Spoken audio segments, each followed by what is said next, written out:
everybody. This was the end of our Blue Week. So I have a couple things that I sent home this week that I would like to talk to you about quickly.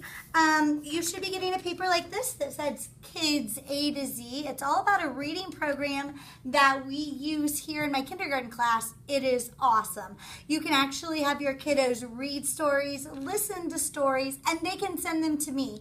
And then I can check them and leave little messages. So go ahead and read this. And if you have any questions, feel free just to send me an email. But I will explain this in more detail at parent-teacher conference time if you guys have any questions or you're not really sure how it works. You can also use this as reading in place of book baggies if you would like, or you can do book baggies. Either one works for me.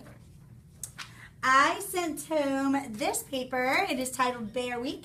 Next week, we are going to start a bear unit, and we're going to do lots of fun activities with bears. Starting first with this cute little bear. You can take this bear and you can decorate it however your kiddo would like, and then you just send it back in, and we'll kind of talk about how they decorated it and why they did. All the information for the week is all right here. We will have Brown Day on Friday.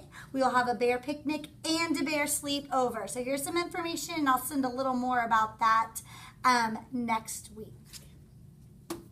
Our poem is I See a Cat, and we got a lot of poems returned this week. So if you didn't return last week's poem, you don't have to do it. Return it until they're ready. So you can return it anytime.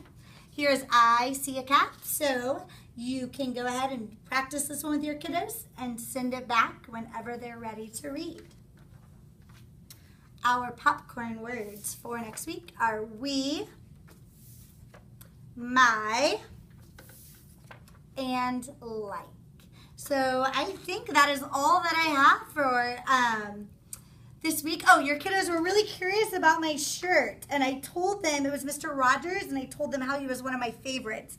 I talked to them about Daniel Tiger, and I told them Daniel Tiger originally came from the Mr. Rogers. So I told them if they asked you guys, you would probably know who Mr. Rogers was. So anyway, you guys have a great weekend, and I'll see you back on Monday.